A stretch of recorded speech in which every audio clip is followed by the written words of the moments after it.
एक राजा की पुत्री थी, उसका नाम था वैराग्यवती। क्या नाम था उसका? नाम वैराग्यवती इसलिए था कि वो जन्म के बाद जब से उसने बोलना शुरू किया वो वैराग्य की ही बातें करती थी। परिवार में नव दंपतियों का ब्याह हुआ। दोनों पति पत्नी प्रणाम करने के लिए जब आए तो वैराग्यवती के पिताजी राजा थे, उनको प्रणाम करने लगे। वैराग्यवती से बोले, हमारा ब्याह हुआ है, तुम भी कुछ अच्छा भाव सुना दो।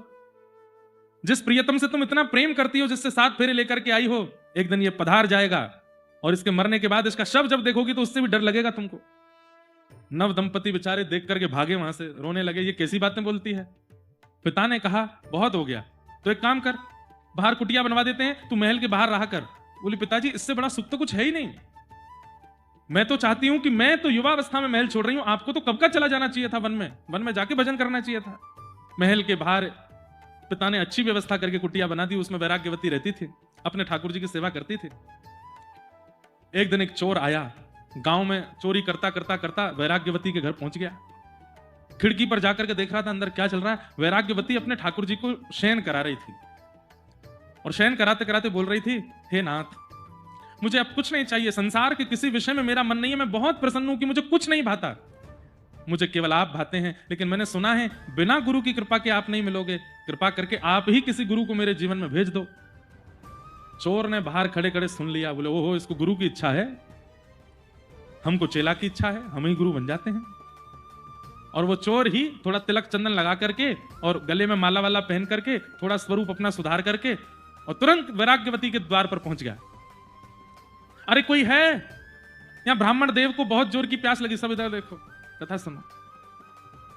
ब्राह्मण देव को बहुत जोर की प्यास लगी, कोई जल पिलाएगा? अरे कोई है? इतने में वैराग्यवती देखा कि कोई संत महात्मा साधु बाहर जल मांग रहे हैं, तुरंत ठाकुर जी की प्रसादी जल लेकर के दौड़ी, जय हो महापुरुष, आप प्यासे हैं, विराज जाइए, जल पान कीजिए। चोर बोला, अरे बालिकाए, मैं तुमसे बहुत प्रसन्न हूं, लेकिन मैं क्या बताऊं, मैं अपने नियम के कारण मुझे लगता है किसी दिन प्राण त्याग दूंगा। ऐसा क्या नियम है आपका? मेरा नियम है कि मैं अपने शिष्यों के हाथ से ही जल पीता हूं और शिष्यों के हाथ का ही बना प्रसाद पाता हूं। प्यास तो मुझे बहुत दिनों की लगी है, लेकिन मेरा शिष्य कोई मिल ही नहीं रहा है। वैराग्यवती तुरंत नेत्र बंद करके बोली, ओहो, मैं अभी ठाकुर जी से कह रही थी कि कोई गुरु भेज दो मेरे जीवन में जो आपसे मिलाए। मुझे लगता है ठाकुर जी ने ही गुरु भेजे हैं जो शिष्य की तलाश कर रहे हैं। वैराग्यवती ने कहा, मैं योग्य तो नहीं हूं, लेकिन अगर आपकी इच्छा हो तो आप मुझे दीक्षा दे दीजिए, मैं आपकी शिष्या बन जाऊंगी और फिर आप मेरे हाथ का जल पी लीजिएगा। हाँ लाली, ये तो बढ़िया, अब उसको कुछ नाम मंत्र आते होंगे, ठाकुर जी के नाम याद होगा, कान में नाम बोल दिया, तिलक लगा दिया, गले में कंठी पहना दी, अब तो मेरी शिष्या होगी। जल पान किया।